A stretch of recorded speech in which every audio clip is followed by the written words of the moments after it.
Hey, next on the T Nation, thank you so much for coming back and tuning in to part 2 of this week's show featuring my conversations with the Confidence Doctor, Dr. Bob Winters, and our resident director of instruction, Tom Patri.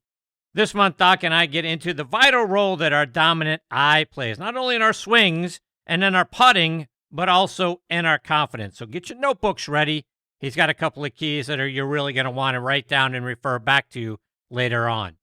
And then, like I say, we round things out with Tom Patri. TP and I discuss recent interviews that he's done on his Instagram live show. He's had Damon Hack of the Golf Channel, and then longtime broadcaster and sports writer Jimmy Roberts. So you'll hear about those conversations. Plus, we get into the slow play issue and aim point and why that's a problem out on the PGA Tour. So thank you so much for coming back and being a part of part 2 of this week's show. So sit back, relax, let us take your mind off everything else going on in your life for the next hour or so. But before we get started, I want to remind you about our great friends over at 2 Under. 2 Under men's performance briefs are the unofficial underwear of the PGA, Ryder Cup, and President's Cup teams, and are sold in over 3,000 golf pro shops and golf specialty retailers nationwide. Ricky Fowler is their global ambassador, and over 50 other PGA, Korn Ferry, and Champions Tour players wear them. Just to mention a few, they are David Toms, Jerry Kelly, Justin Thomas, William McGirt, Scott McCarron, and Chris DeMarco. The Joey Pouch technology provides the ultimate male asset management, delivering maximum comfort from the tee box to the boardroom to the bedroom. Go to 2under.com to check out the bundle specials that offer substantial discounts for being a Next on the Tee listener. That's the number 2, UNDR.com. 2 Under, performance in your pants. Coming up next, Christopher Carter is going to make a return visit to the show. He's got a wonderful new book out that's going to help us have more fun when we're out there playing on the course. Before I bring him into the show, let's talk about our friends over at Squares Golf. And folks, do you sway and you're off balance in your golf swing? You know what? It could be your shoes. A golf shoe needs structure to provide stability and reduce sway. How can you tell if your shoes lack structure and are hurting your game? If you can hold your shoes by the toe and heel and twist it, toss it. Squares was designed for the perfect balance of structure and comfort. Isn't it time you tried Squares? Try the new Speedbolt at squares.com. That's SQAIRZ.com. Every January, PGA Tour Superstore pros meet every manufacturer, learn about the latest equipment, log thousands of hours of training, and together hit over 100,000 balls. All so they can get you the perfect fit. Okay, now back to help us kick off the month of March is the Confidence Doctor, Dr. Bob Winters. Dr. Bob has provided us with so many wonderful tips to help us think differently and smarter when we're out on the golf course. And as you know by now, Doc is a sports psychologist, an author, and a professional educator. You can find him down in Orlando at his Performance Enhancement Company. He is the resident sports psychologist at the Ledbetter Golf Academy at the Reunion Resort. He works with great players all the way up from junior golf to the professional tours. He's recently become a board member of the NXXT Tour, which is a feeder tour to the Epson and LPGA Tours. And I'm very excited. We get to have him back with us again this month here on Next on the Tee. Hey, Doc, how are you, my friend? Chris, welcome to the month of March, and it's always a pleasure to be with you, my friend. I appreciate you. So, Doc, I want to start out this month's session talking about something that you pioneered back early in your career, and that's sports vision. It used to be known as Professor Putt. Talk about the role that our dominant eye plays in putting. Well, many, many years back in the mid to later 70s, I was actually at Ball State University, and I was, a member of the, Ball State University men's golf team. And then, a couple of years after that, I was doing a lot of sort of volunteer work, with the men's team. And we were doing, putting research. I was looking at, how vision impacts, a player's ability to line up his putts, to aim properly, how that would affect, overall aiming confidence, which was really going to be one of my trademarks, for the next 30, 40, 50 years. And what that led me to was the introduction to meeting a great, sports vision optometrist by the name of Dr. Herbert Price from Logansport, Indiana, who was really pretty close to where I grew up. And he was a member of the American Optometric Association Sports Vision section. And he was their videographer, their librarian. And so what he would do, he would actually travel all over the country, all over the world, really. And he would record all of these different great sports vision optometrists. And sports vision is really is a scientific study of how your visual sensory system helps you maximize performance, whether it's understanding how to use, both eyes, binocular vision, monocular, one eye, how to use your dominant eye, all of these sort of things that affect, sports because, sports is very visual in nature. In fact, 86% of everything that we actually interact with our world, really we, see first with our vision. A lot of people talk about the tactile and the touch and proprioceptive systems, but the feel system is really a feedback mechanism. It's much slower. Vision is much more expedient. So I had a chance, to, associate myself with Dr. Price. And what I was doing, I was taking a look at all of these old, VCR programs that were recorded, and they were recording some of the real fathers and grandfathers of sports vision and sports performance. Dr. Wayne Martin, Dr. Bill Lee, Dr. William Harrison from Laguna Beach, California, Dr. Craig Farnsworth, who is known as, Dr. Putt as well, has become a great friend. And so I started, really investigating, how vision affects, athletes.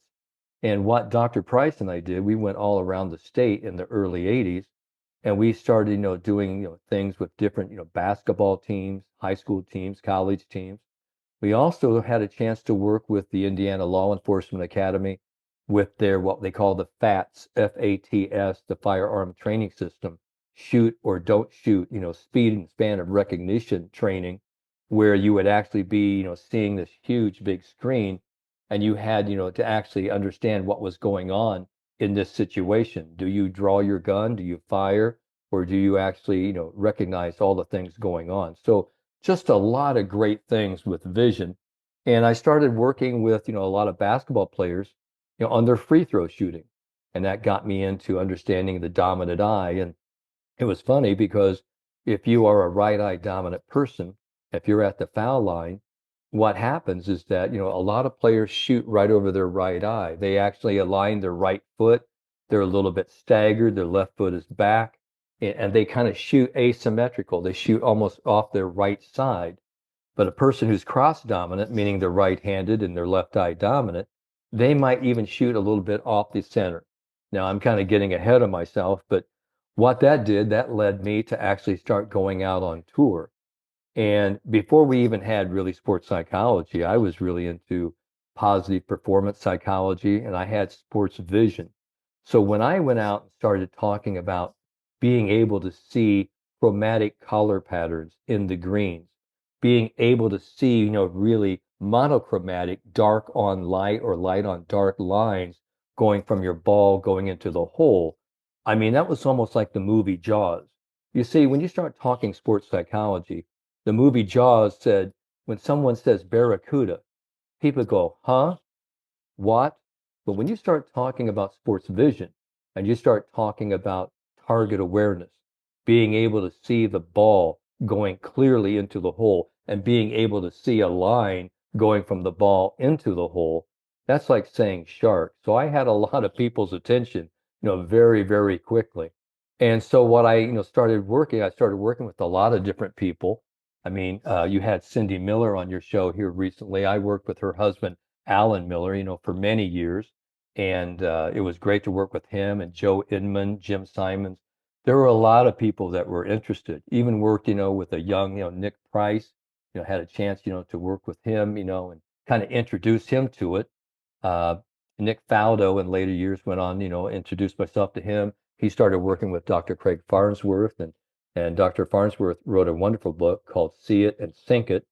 But during these early 80 times, Chris, and not to belabor the point, I was really looking at, can we use our visual system to help us really improve our golf performance? So I started creating all of these different devices, which I didn't patent, by the way, and I had them out there. And now I see a lot of companies, have all these different gimmicks that I had out there maybe, 30, almost 35, 40 years ago. and I wish I'd actually put a patent on all of them, but I just thought they were just really, great aids and help people, make a lot more putts because who doesn't want to make a lot more putts? Who doesn't want to be able to see the ball going into the hole clearly? So we've been at it for a long time, and I've written so many articles and books, on, vision and the psychology of using your eyes to maximize your performance. So a lot of people don't know that. They just think I'm a sports psych guy, but I'm a real strong motor learning, sports vision, sports psychology guy. So there's a lot of different avenues I can get at a player from. Yeah, you're well rounded. So as you tell that story, Doc, the thing that just jumps into my mind, did you ever talk to Dr. Gil Morgan? He was the one optometrist out there on Yeah, tour. I never, really, talked to Gil Morgan, but I tell you what I did see, and this really piqued my interest, and this really got me going out on tour. Back in about 1983, 1984, Golf Digest hired a couple of different sports vision people, great people, and they were pioneers with the AOA, American Optometric Association Sports Vision section. One was Dr. Alan Rykow, and the other was Dr. Don Tig. I think both came up from the Connecticut area. So they had done a sports vision screening. They screened, I would think, almost 40 to 50 PGA Tour pros. Now we're talking people like they were screening Jerry Hurd, Ray Floyd, Bernhard Longer, Charles Coody. There are a lot of different people back there in the early 80s. But one of the things that really stood out to me, Chris, that just got my attention is that the best putters on tour, this is really what was going on, with their putting. There's something called accommodation, and that is the ability of the eyes to focus on a near target, to shift to a far target, and then the ability to shift to a near target, to have that accommodation reflex. And what that means is if you're over a putt and I'm actually getting my putter face aligned to the ball, and I look down my line and I see where that ball roll line's going into the hole, and I understand where the hole is in free space. That's called spatial localization. I know where that target is. And when I bring my eyes back to the ball, I have a strong visual memory of where that ball really needs to roll and how hard I hit it. So my visual input really programs my motor output. And that's the great thing about playing visual golf, because you're not thinking, I need to do this, I need to do that. You just look, react, and fire. But what I found is that the best putters on tour, the Gary Kochs, the Ben Crenshaws, when they came back to the ball, they actually, drew the putter back. There was only maybe a pregnant pause, a half a second before they took, the putter away to initiate the stroke. Now, here was, the interesting thing. The worst putters on tour, the really poor putters at that time in 1984, one of them was Bernhard Longer. Bernhard took about 6.5 seconds over the ball before he actually took the putter back. And the reason was he was actually trying to refocus his eyes back on the ball. And he was just over the ball. So I had, made this conclusion that the more time you're over the ball and you're trying to refocus or just kind of get your eyes into what we call a resting state, that creates a lot of tension. But there's also this downtime, Chris. And the more time you're over the ball, stuck over the ball, you lose what we call visual memory. So there is a time lapse.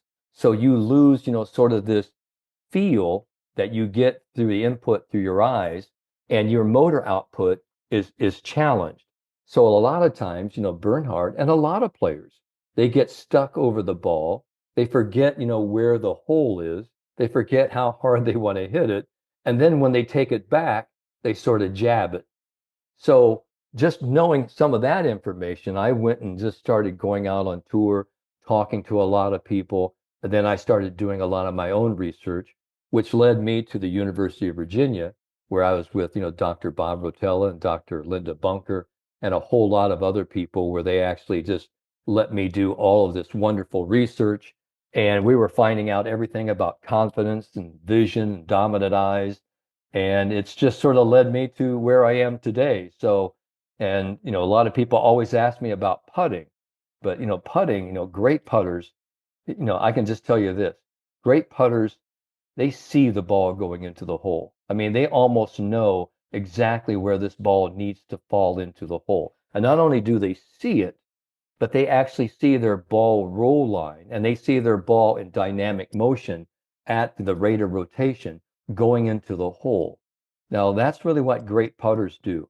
Poor putters really don't have that ability. So that's really what I help a lot of people, when they come and visit Dr. Bob Winters. We help them understand, what do I need to be looking at? Am I really, am I aimed up properly? So my 500-page dissertation, Chris, was on being able to align your putter face square at a 90-degree right angle to your ball roll line to your target. And we talked about, can you, train yourself to see perceptions of square? That was, my work, that I spent, about 25, 30 years on. So, and it's been, pretty big because we all know these guys are out there with, their little putting magnets, their eye line, boards, the beads, the Dave Peltz boards, all those different things over the years, improving their eye line, improving their eye putter head alignment, all of those different things. But the great story I wanted to kind of tell, the people tonight was when I was at the University of Virginia as a doctoral scholar, I was also on, the athletic staff. I was the men's assistant golf coach. And I wanted to tell you this story here, earlier in the week we were talking. And I was the starter for the Birdwood Intercollegiate Championship, the Cavalier Classic at Birdwood Golf Course there in Charlottesville. Beautiful golf course. And we had all these different teams from the ACC, SEC. And on the tee in 1991 was All-American. His name was David Duval, playing for Georgia Tech. And his coach was Puggy Blackman, who's, a great friend. I love Puggy. And I saw David, and he's a great talent. But I actually saw him, and he had his long, blonde hair, but he was there squinting, and he was squinting quite a bit. And it was sort of a kind of a early spring day, and or maybe it was fall. I can't remember when it was, but it's a long time ago now. But I just remember there was a lot of pollen in the air, and it was sort of windy, and I could just see him squinting. And I, at that time, had a pair of wraparound frogman sunglasses. I mean, they were just something I got at Walgreens or CVS for about $5. And, I wore contacts as well. But, I just didn't really want to have a lot of air, penetration affecting my eyes and drying my eyes out. And I went up to David before I introduced him. I said, "Hi, David." And he said, "Hey, coach." And I said, "You having problems with your eyes?" He goes, "Nah, my eyes are just so dry. I just can hardly even keep them open." And I said, "Why don't you try these?" And he actually took my glasses off and put these glasses on. And he goes, "Oh my God, this is so good. I can't believe this. This is great. Where'd you get these?" I said, "Oh, I just got them, down at the Walgreens here, just down, a couple of blocks here from the golf course." And he goes, "Man, I need to get these." So the next day he shows up. He's got, these big wraparound glasses. And he goes on to win the tournament. He was in a sudden victory playoff with Neil Connolly from the University of Tennessee, Chattanooga. And I remember, about the next couple of tournaments later, I saw him with some wraparound glasses. And at that time, Bolay sunglasses were making sort of what we call this eagle vision. And that's sort of, really, got their start, maybe in some of the college players. They took it out on tour. And next thing you know, Oakley and everybody, takes off, with sunglasses. But I happen to think that that was really one of the first times that people really took a look at how, your sunglasses not only affect and keep the UVA and UVB, rays out from your eyes, but how, sunglasses protect your eyes because when you're always squinting, you're always suppressing the visual system. And when you can open up your eyes, using sunglasses, you get a much more clear and precise view of the target. That's amazing stuff, and that's like, and now the rest of the story, right? Because every time we've seen David Duval, from the time he got out on the PGA Tour and he's now out on the Champions Tour, but what's your big memory or big vision of David? Always with the sunglasses on. Yeah, always with the sunglasses, and part of it is, with the sunglasses, almost, with the glasses in football, you don't see players' eyes.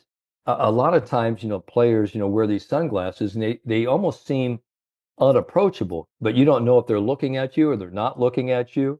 But, the one thing, that a lot of people have asked me, they go, are sunglasses really good for golf? Absolutely, they are. If you get, the right lens, you get the right shape, and so that there's not a lot of distortion. That's been the biggest thing over the years is that, people say, I just don't see as clearly, with a sunglass on as I do with my own vision. Okay, if I take this off, it feels like I'm looking out through my picture window. Well, the sunglass industry has got, really sophisticated, and they've got a lot of great optometric people, working on things. And I'm, talking now, with a lot of different people because people know my sports vision background and have a lot of experience in this area. But the biggest thing, I think, is just, protecting your eyes. But whenever, I play and it gets really super windy, I always like to, wear sunglasses because, my eyes don't dry out. I don't have to squint. I don't have to suppress my visual system, and I'm going to get much clearer target awareness. And that's one of the things that we say in sports psychology all the time, fall in love with your target. And what does that mean? It means, I'm looking at the target. I'm soaking up the target with my eyes like a sponge. And when I bring my eyes back to the ball, I know exactly where that target is in free space. I just know it. And I work with a lot of my golfers that way. And coming back to my University of Virginia days, I remember going in and talking with Coach Debbie Ryan, who had her great, University of Virginia basketball teams. And I remember, talking to her team one day, and we're out there on the basketball floor. And, we had Heather and Heidi Berg and Tammy Llewellyn. The Berg twins, were these, 6'6", beautiful blonde twins, played for University of Virginia. And we were out on the floor and we're actually dribbling around. And I had, Debbie, blow the whistle and, have everybody stop, close their eyes. And I said, point, to the field goal, point to the goal. And I said, now open your eyes. Where are you? And she goes, the biggest thing that you gave us, Bob, was most of us, when we were shooting the ball, we weren't even looking at the target. And I think that transfers back here to golfers is that we get so locked into the ball and we forget that the ball is not the target. The target out there, where we're trying to get the ball to, that's the target. The ball's not the target. And that's why we always talk. And the great Gary Wyron, Dr. Gary Wyron, wonderful friend, used to have a great, little tip. He says you swing through the ball to the target. And those last three words are gospel to Dr. Bob Winters, to the target. And if you're putting, you want to putt your ball into the hole, not by the hole, not next to the hole, into the hole, into the cup. You want to give your visual system precise information because if you can see it, you can achieve it. And that's really what Dr. Bob Winters does with his sports vision and his sports psychology practice. That is perfect. Doc, I can't thank you enough for coming back and being a part of the show again this month. You're just the best. You're awesome. I can't thank you enough for all the tips and insights that you continue to share with our audience. I learn something each and every time you're a part of the show. I'm already looking forward to April. Remind our listeners again how they can stay up to date with all the great things you're out there doing, following you on your website and on social media. Well, they can find me at Instagram and Facebook at Dr. Robert Winters, Dr. Bob Winters. They can find me at theconfidencedoctor.com. You can also go to davidledbetter.com and find me there with the Ledbetter Golf Academy. And you can also Google my name and you'll find me someplace there, Chris. But I just want to remember everybody here going out this spring. We've got a lot of great tournaments coming up. If you're going to go, to Players Championship or right here this week at Bay Hill or go over to Valspar, watch the players. Watch what they do. They become visually engaged to their target. They're committing to that target line and they're swinging with trust to that visual memory. And if you just do that, boy, you're going to, improve yourself. You're going to improve a lot of strokes. So, Chris, thanks for always letting me, start your month off. And it's always great. And so think great thoughts, my friend. Absolutely. Take care, Doc. All the best to you and your family. We'll catch up again next month. Thanks, buddy. Talk to you soon. See you, Doc. That is the great Dr. Bob Winters. Again, you can follow him on social media at Dr. Bob Winters on Instagram and Twitter, online at theconfidencedoctor.com. And again, like I say to you guys every month, keep a notebook every time Doc's on the show. What did I write down this week? The couple of things he said there at the end. Fall in love with your target, swing through the ball to the target. Those are the things I'm going to remind myself when I'm out on the golf course. And like he says on his Instagram page, for those who want to win, get in touch with Dr. Bob. Again, he's just a treasure. Can't thank him enough for everything he has meant to me in this show. Look forward to catching up with him again in April. All right, now back in next on the tee with me for the 112th time. I must be crazy. Is our resident director of instruction, Tom Patri. Tom is waiting to help you play your best golf this year. You can find him down at Twin Eagles Golf Club in Naples, Florida. And you don't even really have to get down to Naples if you can't, because you can book lessons with him through the V1 video app. Send him videos of your golf swing. He can help you no matter where you are, anywhere on the planet.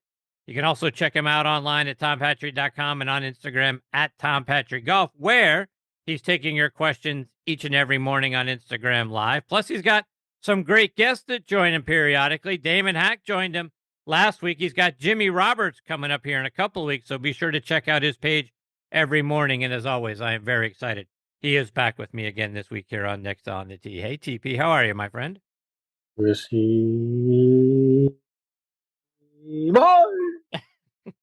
TP, what's going on, my friend? So you're a little bit off base. Damon Hack was a couple weeks ago. Chris Cuomo was a couple weeks ago, and Jimmy Roberts was this morning. Jimmy Roberts was this morning. Yes, sir. Yes, you sir. gotta get me an updated list of these things. I've reminded you on several occasions, but I just like you have a beautiful face for radio, you have a short memory. So it's tough with you. It's tough. It really is. It is tough. All right, so let's talk about some of that, because I missed you at spring training last night. The Yankees. Did you really? You thought I'd show up for a Yankee game? I had a seat for you. I bought a ticket. I appreciate the fact that I was on your mind while you were watching the Yankees.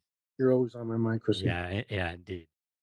All right, so I want to talk about a couple of these conversations that you've had, because Damon Hack, mutual friend of ours, I love That's Damon. Right. You guys had a wonderful conversation. I enjoyed it very much. Let our audience know the things that you and Damon talked about.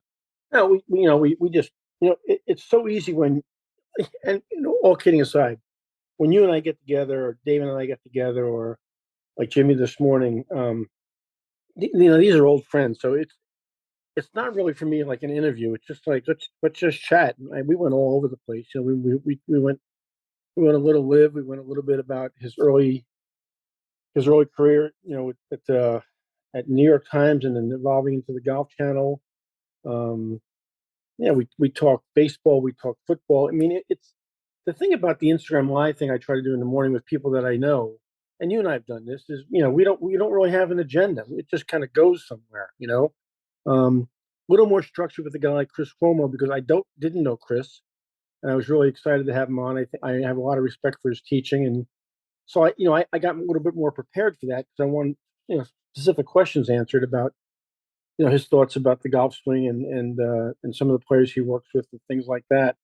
I was surprised at how abstract he was, that he wasn't really as structured as I thought he might be, which was a nice surprise to me, because I don't like regimented teaching. I don't like method teaching, and I thought maybe I might get some of that from him, and I didn't. So it was very that was refreshing. But Damon, you've had Damon on, Chris. You know how he's so easy to talk to. It's unbelievable. Right. So how did you come about meeting Jimmy Roberts? So Jimmy Roberts is a long-time friend. He told the story this morning. If you had been tuned in to the date I had reminded you 45 and a half times. Had no idea. Yeah, exactly. Of course not. Indeed, right? Jimmy was at ESPN, and early in his career at ESPN, and he needed a background shoot for a piece he was doing. So he needed a golf background shoot. And the club at the time at Westchester, we told the story without going into a lot of detail, was having some things in the press that were going on at the club that they weren't very uh, they didn't like what was going on publicly about an issue that was going on at the club. So they were very, very apprehensive about people on property, press on property, photo shoots on property. So when Jimmy called the club to request that he does this photo shoot, this actually film piece for ESPN, what's the topic going to be? What's going to happen? They granted him access, but they told him that he had to have more or less a babysitter with him in case they didn't do what they said they were going to do and they went somewhere else with this reporting. So guess who got assigned to babysit him? Young Tom Patri. And it was, we kind of laugh about it now because Jimmy is a very ethical guy and he wasn't going to do anything silly. So I kind of babysitted him while I filmed this piece, and we got to chatting afterwards. And he was just really starting to play some golf and wound up coming and taking some lessons. And long story short, came to me at some point and said, what's the process for getting in here as a member? And I said, well, you have to be sponsored by so many members and blah, blah, blah. And I looked at him, I said, are you interested? He said, yeah. So I basically hooked him up with some people that were board members at the time. And long story short, he's now a member of Westchester. Ah, there you go. Yeah. So it was kind of fun. And obviously the friendship evolved from there. We played some golf together, spent time together, and then he obviously left ESPN, and he was behind. I don't know if you know this, Chris, but he actually started behind the camera as a producer, and then transitioned to the front of the camera. And the really cool story is he started out as a gopher for a guy named Howard Cosell. I've heard of him. Yeah, we've all heard of him, right? And so he had some real, 30 years we've heard some great Cosell stories, and he's done some great things. With NBC, he's covered. He's actually, we mentioned it today. He's won 15 Emmys, and he's covered like 12 or 14 Olympic games. So pretty cool stuff. Not bad. Yeah, really not bad at all. Not bad at all. Yeah. Let's switch gears. And speaking of not bad at all, this past week at the Cognizant Classic down, not all that far from you, there on the PGA Tour, Jake Knapp opens with an opening round 59. Ouch. Right? 3 guys that day shot 63, and the majority of the field was somewhere in the 60s, which got Billy Horschel lamenting a little bit about how easy the golf course was playing.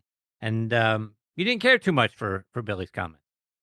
I mean, and I'm a big Billy Horschel fan, so this is going to sound like sour grapes. I'm sure if Billy hears this, he'll have to step back and really listen to the whole response. But again, I'm going to start up by saying I'm a big Billy Horschel fan. You're playing for $1 trillion. You're in South Florida. The sun's shining. You're playing on the PGA Tour. You're a multi-time winner. Shut up and play golf, Bill.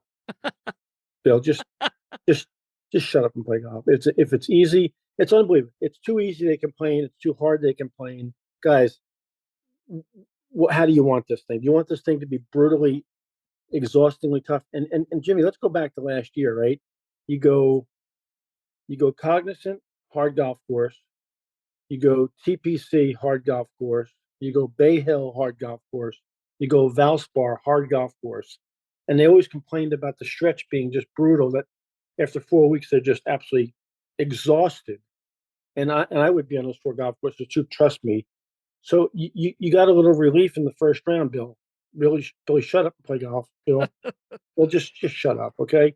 And by the way, Jim, after the first round, I'm sorry, I'm confusing. Calling me Jimmy now. I'm confusing with Jimmy Roberts. I'm having a moment. Yeah, you're old. I am old. It wasn't so easy on Friday, Saturday, and Sunday. Now, your man at the winner's gate shoots 64 on the weekend, which is phenomenal there. But if you look at the overall scores on Saturday, Sunday, they backed up. Most of the field backed up. They got a break at PGA. Bill, you got a break this year at PGA National. It didn't absolutely roast your fire. So take it and go quietly to Bay Hill, because you're going to get your ass kicked this week. If you want hard, you got hard this week, pal. You got 3 in a row coming up. Yeah, well, that's the point, right? I mean, if you're going to go and say, well, this course is too easy, yeah. I'm afraid, and we've heard this from players throughout the years, when they get to Bay Hill, oh, this course is too hard. Some Right. guys don't even want to play it anymore because the golf course is too hard. Is the golf course too hard, TP? No, I mean, listen, Jimmy, it's championship golf. Again with the Jimmy. Come on. Stay focused. Are you Jimmy? No, you know, I am Jimmy, not. Jimmy. Write it down. Write a little note in front. Let me get my Sharpie out. Chris, Bay Hill is hard. Man. There you go. It's hard, right? Yes. TPC is hard. Innisbrook is hard. I mean, if they get any kind of weather these next 3 weeks, you're going to wish you were Jimmy. Okay. I mean, those places are really hard. So, Billy, whatever relaxed setup you had last week, don't worry about it the next 3 weeks, Bill, because if you want hard, it's right in front of you, pal. Yeah, you're going to get it. You're going to get it, right? So, I mean, and is Bay Hill too hard? Chrissy, listen, you're playing with it's the best players in the world, right? And what's the purse at Bay Hill this week? 20 million? Yeah, I think it's 20 million. It's a signature event, right? $20 million. So guess what? If anybody wants to step out and give me a spot for the 20 million chance, playing for the $20 million purse, I'll jump in. No problem. You're in? And I won't complain about how hard it is. Just let's take a swing at this thing. I mean, if you're playing for that kind of money and you're that level of player, just tee it up and play golf. Whatever the conditions are, just play golf. Right? Yep. I mean, shut up and play golf. So let's talk about last week's winner, because a couple of weeks ago when you had dinner with your boy Fred Couples, he mentioned to you, hey, this Joe Highsmith guy, he's pretty good.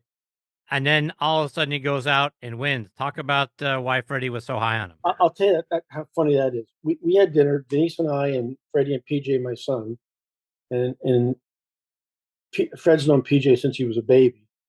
And they got to talking on their side of the table about, guys on tour and talented guys. And, what do you think of this guy? And what do you think of that guy? And he said, I've been playing golf in California a little bit with this guy named Joe Highsmith. And you got to watch out for him. He's a really good player. And I didn't even pay any attention. I had forgotten he'd even said it.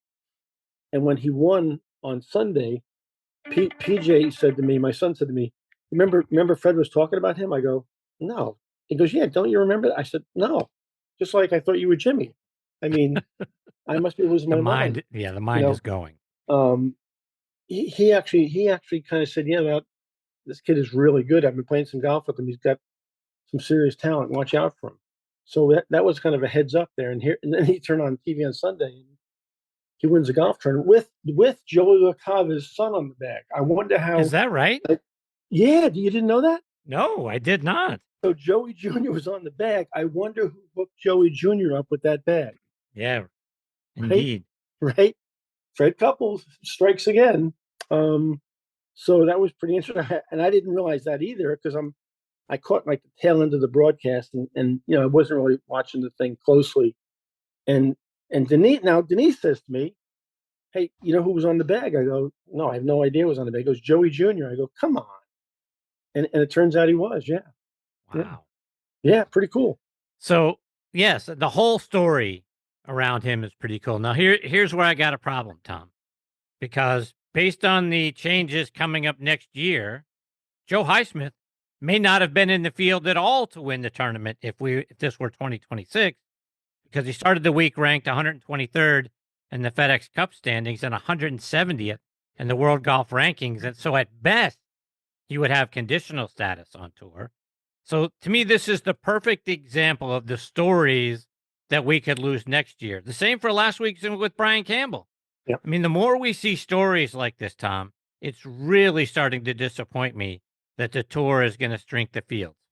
Yeah, well, you and I have agreed on that since day one. And here we are screaming that we want to grow not we, but they, and whoever they is. Well, you and your peers too. Yeah, not me, pal. Not me. Don't throw me in that. Don't throw me under that. You don't want to grow the game? No, I do want to grow the game, but I'm not the one making decisions that are contradictory to the battle cry of grow the game. Whether it's the golf ball, whether it's course conditions, whether it's PGA Tour rules, whether it's LIV, whether it's the USGA, who are an absolute farce as far as I'm concerned. We're going to grow the game, and then we do things that contradict the ability for things to really grow.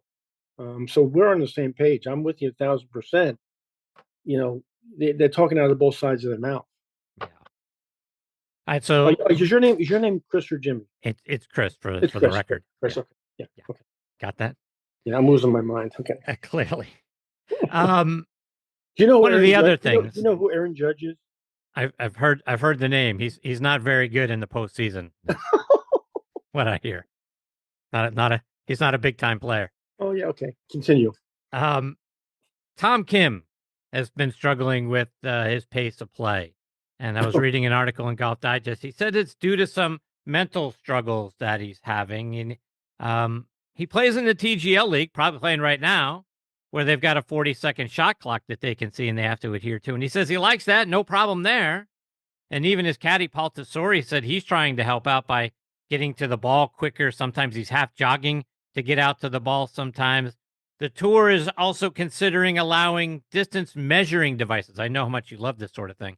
Rangefinders next year, potentially, so that it can help speed up play. They're going to shrink the size of fields to speed up play. I struggle, Tom, because, where are we going? for crying out loud, we haven't needed any of these things on the PGA Tour for the 500 years that we've had golf out there. And now all of a sudden we need to shrink the fields. We need to give them rangefinders so that they can play faster. Really? Yeah, when I was playing for a living, Jimmy, when I had mental struggles, I came off the golf course. I practiced till dark. I went and had 2 beers and had a bowl of spaghetti and went to bed and got up and did it again. I was fine in the morning. Everybody in sport now has these mental struggles because there's so much pressure.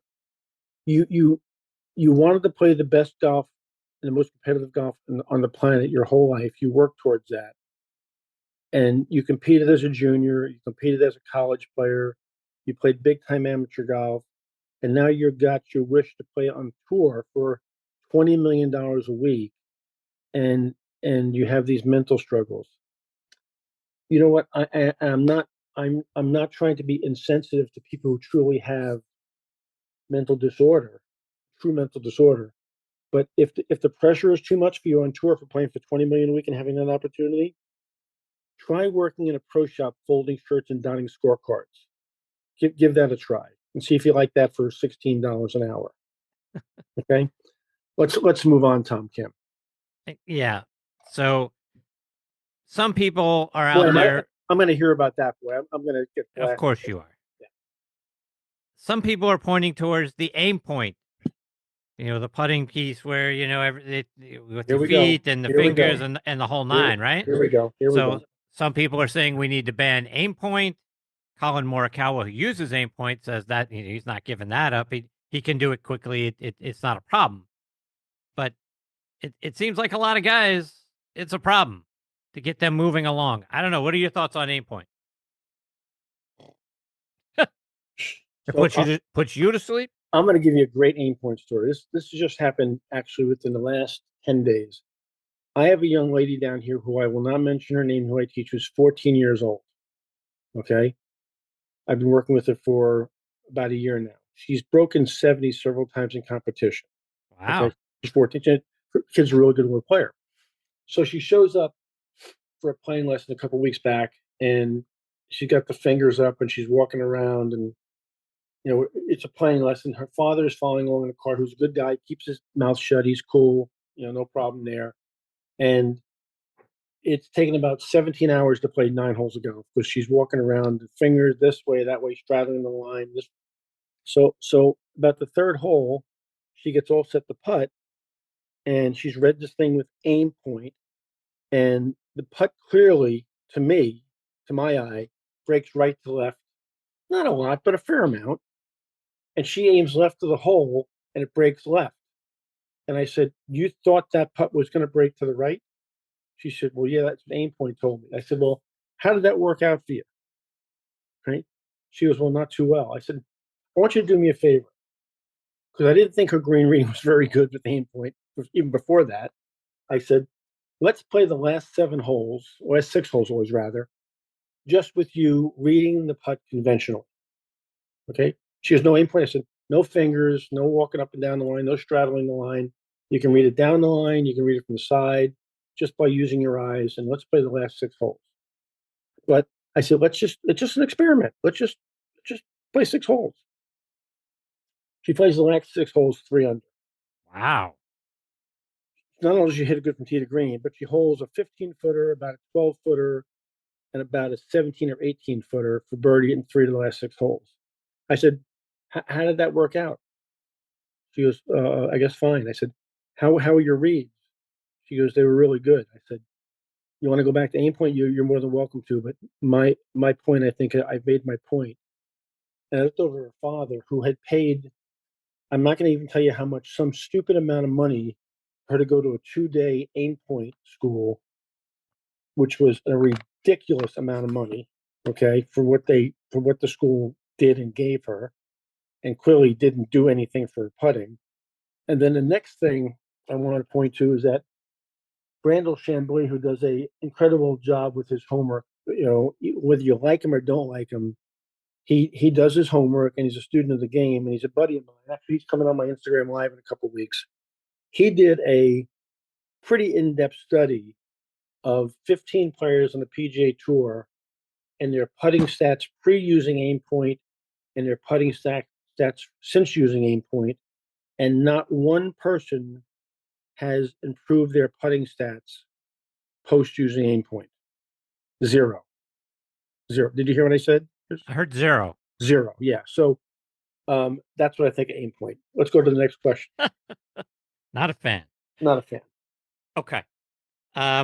One more before I let you go. I don't want to go. I want to talk about the Yankees after we're done. Well, we are definitely not doing that. God forbid. Sticking with putting and sticking with, as you just talked about, no aim point using your eyes. There's a lot of times when a lot of us struggle with actually trying to figure out how to read greens, but you've got a lot of keys for how we can be better at putting and finding the right line. For a brand new student that's out there on your greens and wants to understand, Tom, how do I read a green? What's the right process to go through? What are you telling them? Okay, well, first of all, the traditional first view is from behind the ball, looking down the line, and trying to make a judgment of which way it goes in general. Okay, so let's say you and I are out there, Chris, and you look down the line and you say to me, Tom, I think this is going to break slightly from right to left. I said, okay. So then the left side would be the low side, and the right side would be the high side. Let's you and I take a walk, Chris. You're Chris, right? Again, Chris. with the gym. Yes, Chris. I'm still Chris. Down the right side down the left side of the putting line, below what would be on the low side, to a midpoint, and quite a bit off that line, maybe 10 or 12 feet off that line, to a midpoint, and let's look at it from a side view. Okay, we go there because in 10th grade geometry, Sister Mary Eugene taught little Tommy Patri about a thing called triangulation. Same thing that the military used to plot coordinates. And I look back at the hole look back at my ball location, and I look over at the hole at the side view, and I ask myself a question. If it started raining above my feet, would the water come towards me or go away from me? I envision where water would run. If it would run towards me, that'd be confirmation that my assumption from behind the hole previously, that was a right to left putt, would be in fact true. And that side view is is usually much more detailed because of where I'm located in terms of uphill or downhill and the amount of side hill. It's usually much, much more astute a view than the linear view. Kind of picture the linear view as a one-dimensional view, and the side view as a three-dimensional view. And that's not actually true, but you get the point.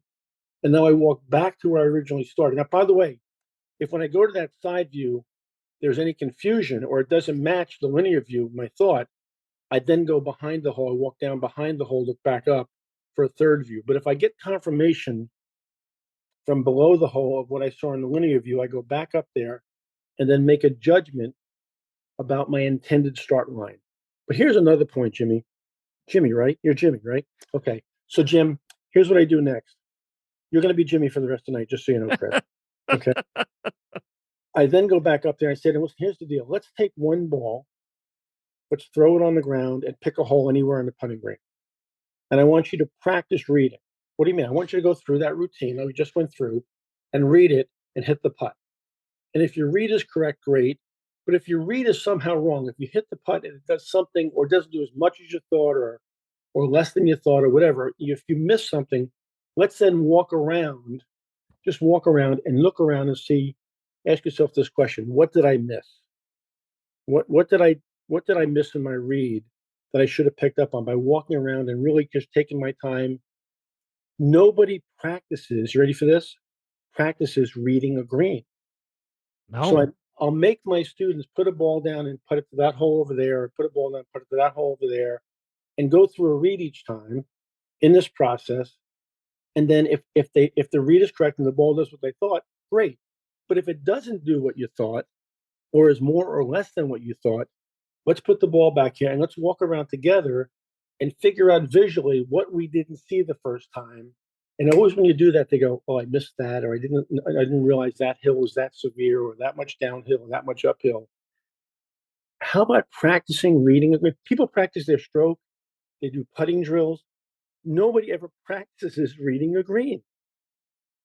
So let's go out and have a practice green reading session by just doing it over and over again, and trying to determine if we make a mistake, what we visually missed, and creating this memory in our database, this reading file that helps us recognize things in a more detailed manner. Solid advice. I Yeah, love it. yeah. And your previous guest, that wonderful sports psychologist from Orlando, Florida.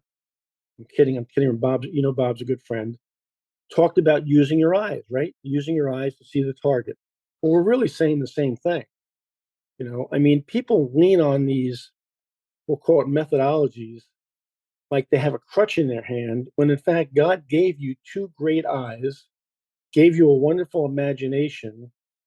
You need to learn how to use them, and I try to teach my youngsters, especially, how to use their eyes, just like Bob talked about, in a very positive manner, because we're playing a target game and we have to relate to the target, whether it's on the ground via a rolling object called a ball or a flying object called the ball, and what we have to encounter and take into consideration pre hitting the shot by using our eyes. There you go. Tom, remind our listeners how they can stay up to date with all the great things you're out there doing and tuning into your Instagram live shows. If you will ever put out a schedule, maybe people would tune in.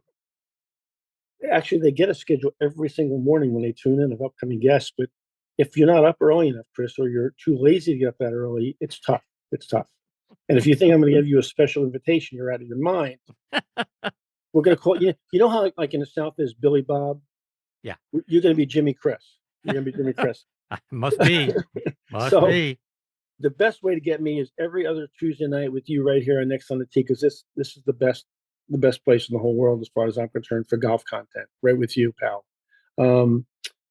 Twin Eagles, Naples, Florida. www.tompatri.com. Instagram live every day between 7:30 and 8 o'clock. Sometimes usually go on right about 8 o'clock for about 20 minutes with either a guest or anybody can ask on to banter, or send me an email at tpatri@mindspring.com and ask a question that I'll put on the following morning. And just Instagram, Facebook, LinkedIn, all those regular places. And then if they want, they can send me an email and subscribe to my newsletter as well, and then my YouTube channel. So other than that, I can't find me. It's hard to find. It is hard to find you. It's hard to get in touch. Yeah. Tom, always great to get to spend some time with you, my friend. Thank you for joining me again this week. I'm looking forward to catching up with you a couple weeks from now. Chris Mascaro, Next on the Tee. Got it right that time. Good job. Best in the world. Best place to be every Tuesday, or on wherever your podcast is heard. Don't miss Mascaro. Do not miss Next on the Tee. He's the best. Love you, man. All the Bye, best. buddy. We'll Bye, talk pal. soon. See ya. That is the great Tom Patri, folks. Again, at Tom Patri Golf on Instagram, 7:30 to 8 o'clock in the morning. You're going to get a lot of great golf content there each and every day. Can't thank him enough. TomPatri.com is the website. The YouTube channel is outstanding. A lot of free video lessons for you there. Over 350 of them, as a matter of fact. So go out there and subscribe to that. We'll catch up with Tom again in a couple of weeks. All right. Now back in Next on the Tee with me is Bob Byman Let me give you a little bit of background on Bob. He is from Poughkeepsie, New York. Played his college golf at Wake Forest, where he lettered all 4 years from 1973 to 1976. He was named All-American 3 times and All-ACC twice. Helped the Demon Deacons to back-to-back national championships in 1974 and 75. His 73.25 career stroke average there is still among the tops in school history. He tied for first at the 1974 ACC championship and finished second the following year behind his teammate Curtis Strange. He took medalist honors at the 1974 Furman Intercollegiate Tournament, the 1975 Iron Duke Intercollegiate Tournament, and the 1976 Duke Spring Invitational. He turned pro a little bit later on in 76. Bob played out on the European Tour and had a lot of great success over there. In 77, he won 3 national opens in Sweden, Holland, and New Zealand, and he finished 5th on the European Order of Merit. He would go on to win the Dutch and Scandinavian Opens twice, including in 1978 by a stroke over Nick Price. He earned his PGA Tour card in 1978. He won the very first Arnold Palmer Invitational held at Bay Hill in 1979. It was actually called the Bay Hill Citrus Classic back then. He did it in a playoff over John Schroeder. Later in 79, he finished tied for 7th at the Open Championship at Royal Lytham in St. Anne's. By 1987, he had turned his attention to teaching the game, and Bob is now one of the top instructors in our game and has a wonderful golf school out in Las Vegas, and I'm very excited to have him back with me again this week here on Next on the Tee. Hey, Bob, thanks for coming back on the show. Thanks, Chris. It's great to be with you again. Thanks for having me. Absolutely. So, Bob, here we are, right? We're ready for another Arnold Palmer Invitational. You won it 46 years ago, almost to the day back in 1979. Take us back to that week. What do you remember? Well, that week, I had not had a very good West Coast run. It was my first West Coast that I played there. And so I went back home and took some video and saw one thing that I was doing and worked on that a little bit, and had some Monday qualifier and hit the ball pretty well. Best I'd hit it all year. I don't know what I shot, 70 or 71, got into the qualifier easily. And then after that, I was going to go hit some balls. And, you remember Mo Norman. For sure. He was always around Orlando tournaments, it seemed. And so he was out there hitting some balls. So I had I'd met Mo a few years before, probably 5 years before. And he knew me, and I'd watched him hit a lot of balls. And I said, Mo, can I watch you hit a few? And he was just ripping them the way he usually does. And I just picked up on his rhythm, not on his technique, but just the rhythm and the repetitiveness of the rhythm. So then I added that into what I was doing, and I carried that forward throughout the entire week. Now, I played with my brother, Ed, and Curtis Strange and Jay Haas in a practice round on Tuesday. And that was, one of the best ball striking rounds I had, to date. I mean, I've ever had. It was a tough wind. It was into the wind on 17 and 18, and never missed a fairway, never missed a green. I don't know what I 500 or 600. I just drilled those guys that particular day. And I never played that well during the entire tournament, but I had flashes of it, and was fortunate enough to, I had a playoff with John Schroeder, and he had trouble on the second hole, and I two putted from about 45 feet, and he couldn't get it up and down on that particular hole, and he won the event. So, that was absolutely fantastic. It was probably overall the best I played. I didn't recognize that at the time, but you go through your entire career and you look back and you go, well, that was probably the best overall. And as you mentioned, I had won a number of events before that around the world, so I was a seasoned professional at that point. So winning was in one way was a natural extension of what else I had been doing around the world, but it was different winning on the PGA Tour. I mean, everybody was there, and it was quite a thrill. I was very excited about that. Yeah, it's great. And Bob, you attended Wake Forest on an Arnold Palmer scholarship. That Yeah. had to make winning his tournament that much sweeter. Well, it's pretty interesting. I had a relationship with Arnold back starting in 1972. I qualified for the U.S. Open at Pebble Beach. I was 17, and there's a Tuesday. I was waiting around to play a practice round, and went to the starter, and there was like nobody around the first. You remember the first tee there at the Pebble, it's a little elevated, and there's for like 3 or 4 groups. I'm just waiting to go out to get into a group, and then all of a sudden there are hundreds of people around the tee, and they call me in, and I walked through there. I didn't know what I was going to see, and Arnold was playing, Julius Boros, and another gentleman that was a friend of Arnold, and Arnold kind of said, "Well, go ahead, kid. Go ahead, hit it." And I hit the shot out to the right. That's probably the most nervous I've ever been in my life on a golf course. And then Arnold threw another ball down, and I'm going like, "Oh my God, don't make me hit another one." And I hit it about 2 feet from there, and made double on that hole, and then never missed a fairway and never missed a green the rest of the day. Made 3 birdies. It was about 55 degrees. Wind was blowing 15 to 18, maybe 20 miles an hour. Very tough. And that ended up being probably the best ball striking round I ever had on a U.S. Open golf course. I think I played in, I don't know, 5 or 6 of them. And I made like a 20-footer on 18 for birdie, and Arnold shook my hand, and we got off. Wow. And he said, "Bob, I don't know what you're thinking about for college, but you should think about Wake Forest." And, and that was it, right? And then I later on that summer, I'd won the U.S. Junior and a bunch of other junior events, and I was recruited as the #1 junior in the world going in. Curtis Strange was #2, so that was quite a coup for Jesse Haddock to bring both of us into a pretty good team with Jay Haas and David Thor and a couple other players that people probably wouldn't recognize, but were darn good golfers, darn good players.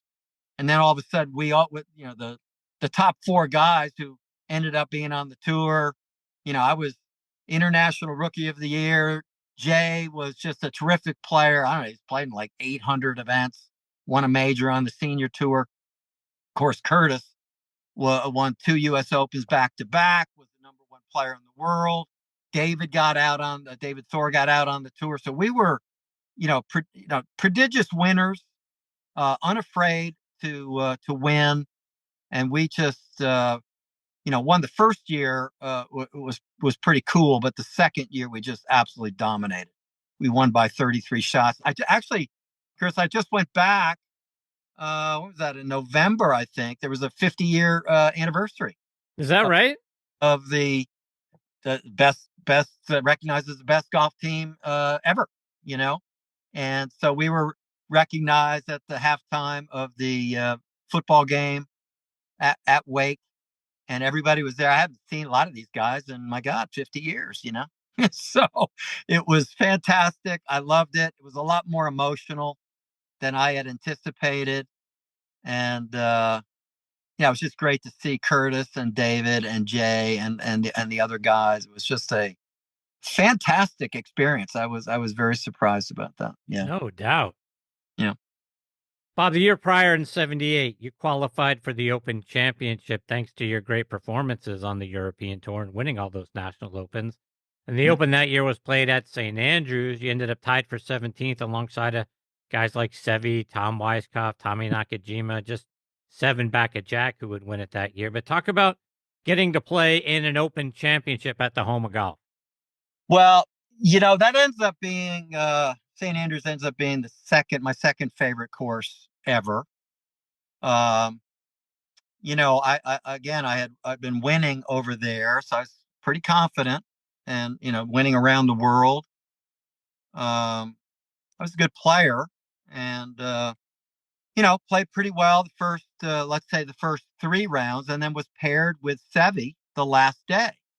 We were, I think, at even par, something like that, and I think Jack and I think it was Simon Owen. I think they were tied at 5 or 6 under something. So there was, if you played a really good last round, there was a chance to win. And I was playing nicely, I would say, not great. I was very anxious, very nervous that round.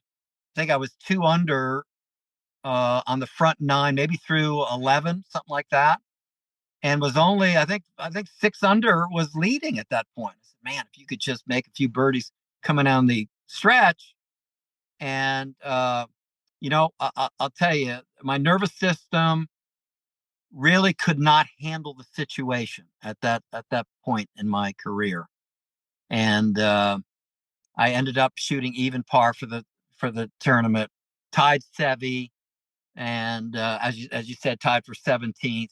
Now that experience helped me to play at Royal Lytham the next year, and it actually helped me to win at Bay Hill because I had been through my nervous system had been through the rigors of that event, and so I was more just tougher. I was just tougher mentally for Bay Hill and then for the next Open. In '79 when I played at Royal Lytham, on the 13th hole, I made about a 25 footer for birdie. And I think that brought me back to like 1 over for the tournament. I think Sevi was no more than 2 under. He might have been 1 under at that point. So it was like Sevi, Jack, and then I was third. And I was really striking my driver really good, really driving it well. And I don't know if you remember those last 5 holes, but and the wind was blowing. I mean, 25, 30. Those are some of the 5 toughest holes, finishing holes I think I've ever played. And, I think I was 4 over the last 5 holes. And I mean, I was playing well. I was tough mentally and still couldn't finish. And that's why I finished seventh. I was like limping in and finished seventh. So that might have been the most angry I've ever been coming off a golf course because I had an outside chance to win, a legitimate chance to make a couple more birdies. And of course, Sevi did that.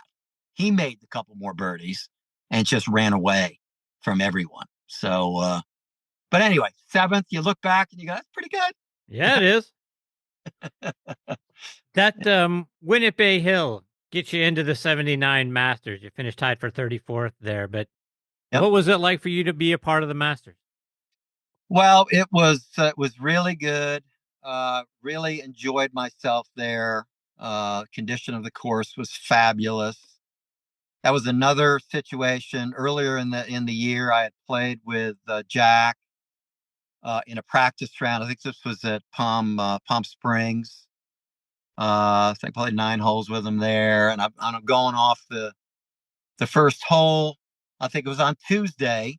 It wasn't like it is now where you had to make tee times and all that stuff. I mean, there was like nobody around the first tee. I was probably at 8:30 or something in the morning, and I was just going to go play by myself. And I hit my drive down the fairway, and I'm walking like 20, 30 feet down there, and I hear, Jack's voice, hey, Bob, mind if I play with you? And I'm yeah, come on, Jack, let's go. So I have a tremendous picture that someone took of Jack and me on the first green. And he's pointing down to the 12th green. And he says, he's telling me, look, whether it looks that way or not, everything breaks down towards that way. So, that's just another example of Jack, being, taking, good young players under his wing and, give him a little bit of information. And As you look back at that, 79 was one of my best, if not my best overall playing year. And Jack, if you look back, that was one of his worst years of playing Right. golf. And I'm watching this guy and I'm going, oh my God, this guy sets up like a dream. I mean, I don't know how he ever hits a bad shot. And, he probably hit it a little bit better than I did that day, when we played together. And I'm thinking back and I'm going, wait a minute, hold on now. This is my best. This is his worst. And I'm going, we're about even now. Something is wrong here. This guy is like unfriggin' believable. And then of course he made an adjustment with his swing. He was swinging way too upright during that year, and he couldn't hit the ball. I mean, he just couldn't hit it solidly. And then he went back to Jack Rout. They got him back in playing, and then of course he won the PGA and the U.S. Open in 1980, one of his best years. Really, really swinging good. Like he hadn't swung that well probably since maybe 1967, really, when he had a great year, and just a tremendous talent. I've seen a few of these guys. I've been able to see. There aren't many teachers out there that have played to the level that I played, taught as much as I've taught, but have actually seen in person Hogan and Snead hit balls. Now they were older, but it's like I saw Hogan hit balls at the 1970 PGA at Southern Hills, and we had just driven in from Colorado. I was living in Colorado. My brother and I drove in all night, and I went to the practice tee. It's probably 8:30 in the morning, and I just sat down. It's a little bit elevated there, right? So it's kind of like a stadium a look to it, and I'm just kind of resting because I've been in the friggin' car for 15 hours. And this guy comes up, has a little hat on, and he drops the balls right in front of me. He's not more than 45 feet away from me. And he hit 50 balls. And I go, oh my God, this is Ben Hogan. And I'm going, I'm 15 years old. I'm all puffy about myself. I'm probably a zero handicap. By then I'm winning all these junior events. And I said, well, he's supposed to be the best ball striker ever. Let's see what this guy does. And he hit a wedge, 7-iron, 4-iron, 3-wood driver. Okay. 5 clubs, 10 balls with each club. I hit it pretty well at that point. I discerned literally no difference with each individual club. Now the wind was blowing 12 to 15 miles an hour left to right on that tee that day. And you remember the balls back then, right? You had to really hit it, fairly forward or with a small curve. And every ball with every club had the exact same, each individual club, not every club had the same trajectory. Right. Every wedge, every 7, every 4, every 3, every driver, the same shape with each club, balls drawing a little bit. Now everybody's, oh, he's a fade. No, he drew the ball into that wind, and then the wind killed it and it moved to the right. Each individual, I said, oh my God, this is unbelievable. I said to myself, well, that's what a human being can do. And that helped me to, okay, I'm gonna try to figure that out for myself. I didn't say, oh my God, how could anybody do that? That literally a 15-year-old saying that to themselves was pretty amazing. Now, the aftermath of that, he walks off and he's going to go play. And Jack walks up. There's the best player in the world. And he took the spot just to the right of Ben. I moved over about 6 feet. And now I said, okay, well, here's the best player in the world. Let's see how he hits it. And of course, fantastic. It was really, really good, but not even close to what Ben had just done. And I said, wow, that's just another indication. I mean, this guy he was 58 years old. I went out and watched him play a couple holes. He hit a couple drives in the rough. And I saw him hit an iron out of the rough. It was like the best iron shot I've ever seen out of the rough. And then he walked in and he couldn't play and he withdrew. So I was lucky. Really? Yeah, he did not play that week. And I guess that was the last time he came out. I don't know that he played again. So it was kind of interesting that, that moment in time for me to be able to see that.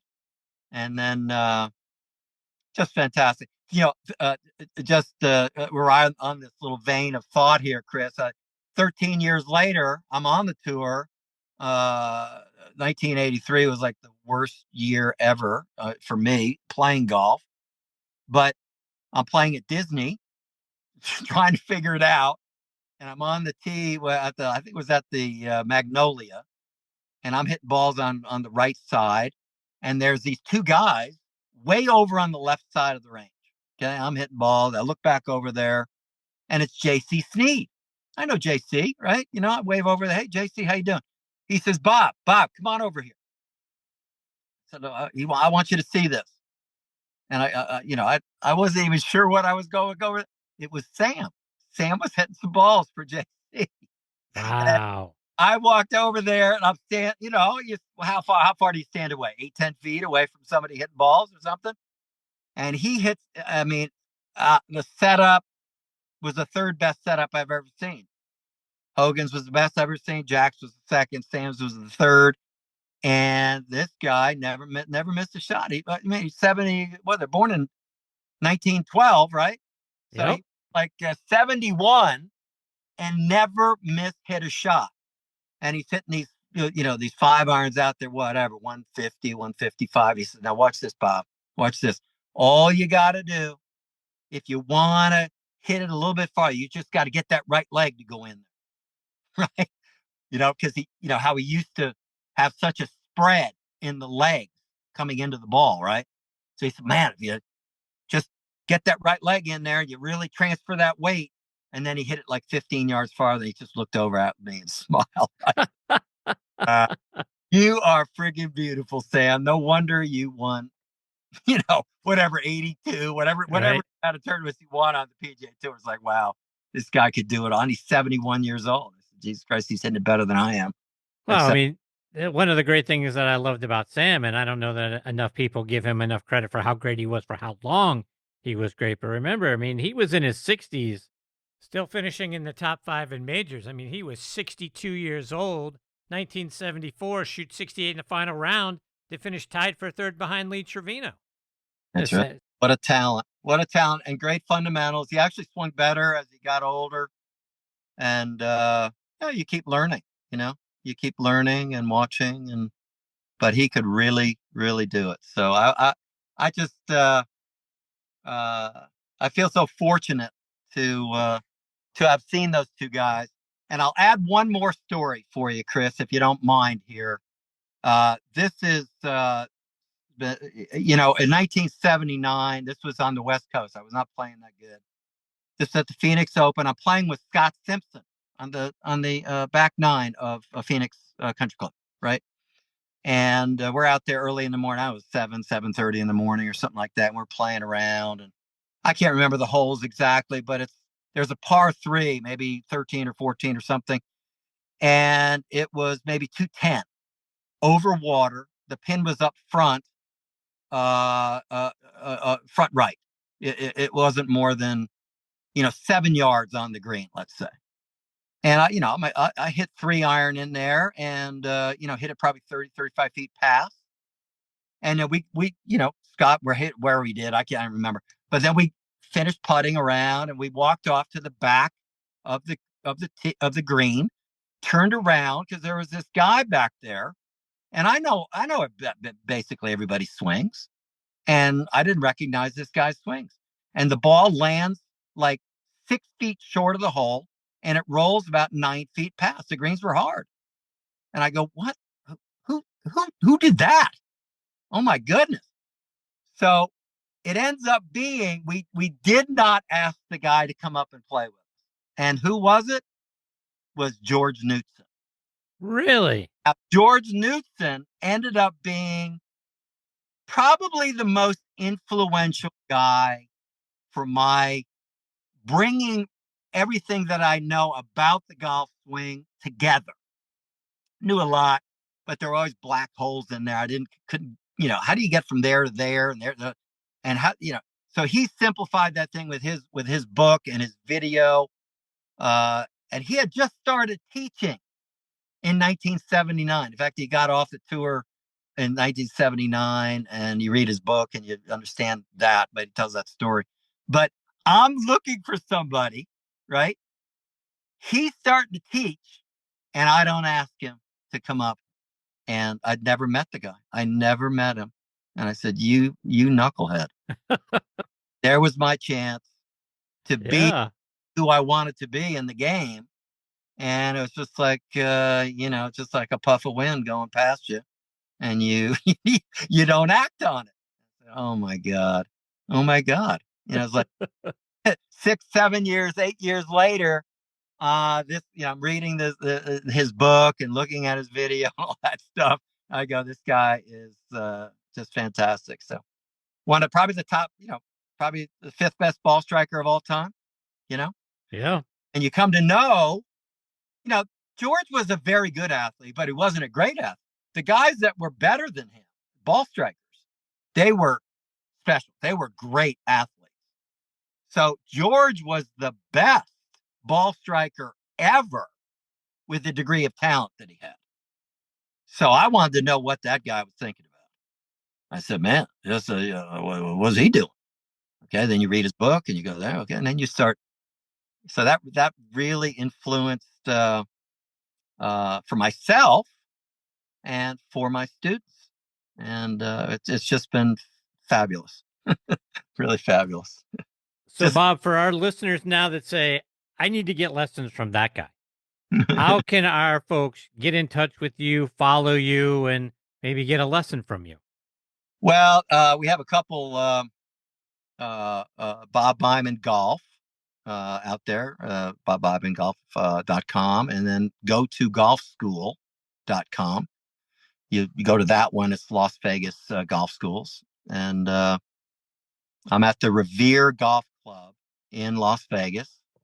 If all else fails, you can always call them, and they'll get they'll get you to the right place. But those 2 websites, you can always get me.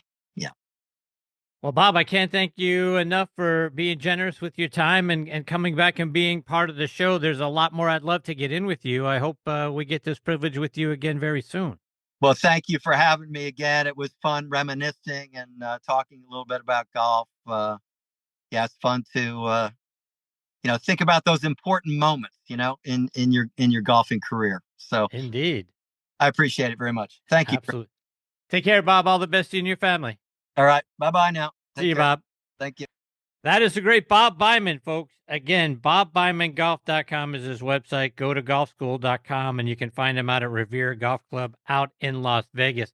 Had a tremendous playing career out on the PGA Tour and has transitioned to being one of the very best instructors in our game. A lot to get into with him. So hopefully we get the privilege of having him back on the show again real soon.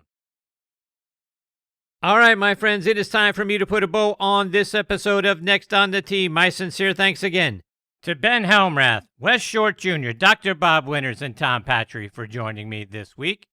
Scheduled to join me next week are 2003 PGA champion Sean McKeel will be back. Very excited to catch up with Sean. He's got some great insights for what's going on around the PGA Tour and the game today, so looking forward to having him back as part of the show. Top 100 instructor Tom Stickney will be back as well. Looking forward to getting some playing lessons from Tom. And then we're going to round things out with my all-time favorite author and one of the all-time great golf TV producers, Keith Hirschland, will be here. And you know how much I love Keith. So it's going to be a great show, folks. I hope you'll come back and be a part of it with us. I want to thank our friends again over at the Pittsburgh Tribune-Review for hosting this show on their site. For coverage of everything going on in Western Pennsylvania, including your favorite sports, go to triblive.com, and you can find the show by then clicking on the sports section tab, and you're going to find the most recent episode right there for you on the homepage of the sports section. Or you can click on sports and then podcast network, and then you're going to see the Next on the Tee logo. Click on that, and many of the most recent episodes are going to be available for you right there. You can also find the show over on Good Pods, Apple Podcasts, Spotify, Amazon Music, Player.fm, and GolfNewsNet.com. And as always, my sincere thanks to the great folks over at Good Pods for making this show one of their recommended podcasts. So please download their free app and stream your favorite podcast right there on your favorite device. But like I say every week, my sincere thanks go out to each and every one of you for being the greatest supporters in the history of podcasts. I appreciate you all so very much. Until next week, hit 'em straight, my friends.